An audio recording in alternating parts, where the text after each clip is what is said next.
Là, chers amis, on va vous parler d'un truc un peu rigolo. Pierre Tirmont, est-ce que vous pouvez afficher, s'il vous plaît, la pièce numéro 1 ? Vous me dites quand c'est affiché. Alors, en 2018, sur le site des éditions Latitude, j'ai fait publier un très long texte sur Yves Congar, qui est un des péritus, donc un des personnages les plus importants du conciliabule Vatican II. En 2021, dans mon ouvrage Les apôtres du salut universel, j'ai fait publier ce texte en version améliorée. On n'est pas beaucoup ces dernières années à avoir écrit sur Yves Congar. Donc les apôtres du salut universel sortent en mai 2021. Et le même mois sort un livre de Patrick Buisson qui s'appelle La fin d'un monde. Ce qui est d'ailleurs aussi le titre d'un livre de Drummond, petite parenthèse. Et Patrick Buisson parle lui aussi de ce personnage inconnu du grand public qu'est Yves Congar dans son ouvrage La fin d'un monde. Alors maintenant, ce qu'on va faire, c'est très simple, c'est que je vais vous lire certaines phrases qu'on trouve dans mon texte sur Yves Congar, et ensuite je vais vous lire des phrases qu'on trouve dans le livre de Patrick Buisson. Alors, première phrase, cette phrase concerne la méthode qu'ont employée les modernistes pour faire passer leurs hérésies pendant le conciliabule Vatican II. Donc, citation de votre serviteur. Cette méthode consiste à altérer les dogmes du catholicisme qui sont rejetés par les hérétiques et schismatiques afin de les rendre acceptables à ces derniers. Altérer les dogmes du catholicisme afin de les rendre acceptables à ces derniers. Citation de Patrick Buisson, issue de son ouvrage La fin d'un monde. La nouvelle ecclésiologie conciliaire n'avait pas d'autre objet que d'altérer certains dogmes du catholicisme afin de les rendre acceptables pour les églises protestantes. Pierre Tirmont, qu'est-ce que ça vous inspire, ça ? Le français est très riche de mots, et donc c'est assez étrange de voir ces mêmes... Sur un sujet aussi millimétré. Voilà. Si j'aurais écrit ça, je ne sais pas. Alors, ensuite, citation concernant la nouvelle théologie.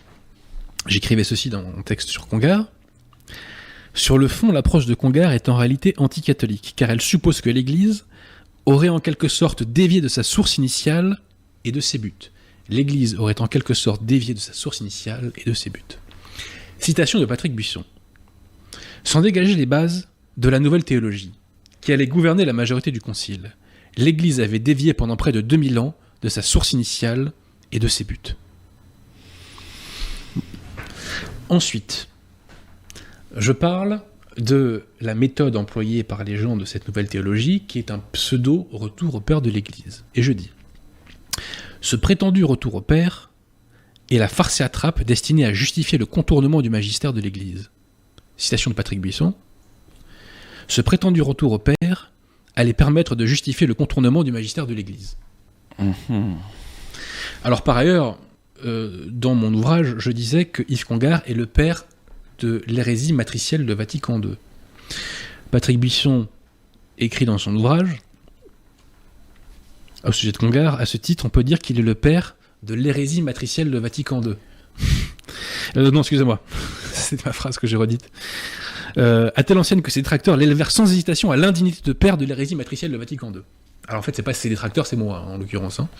Et d'ailleurs, c'était une erreur de ma part, puisque les pères de l'hérésie matricielle de Vatican II, en réalité, ce sont Maurice Blondel et Henri de Lubac, parce que l'hérésie matricielle de Vatican II, c'est la fusion entre, oui, c'est ça, la fusion entre l'ordre naturel et surnaturel, qu'on retrouve dans Gaudium et Spes.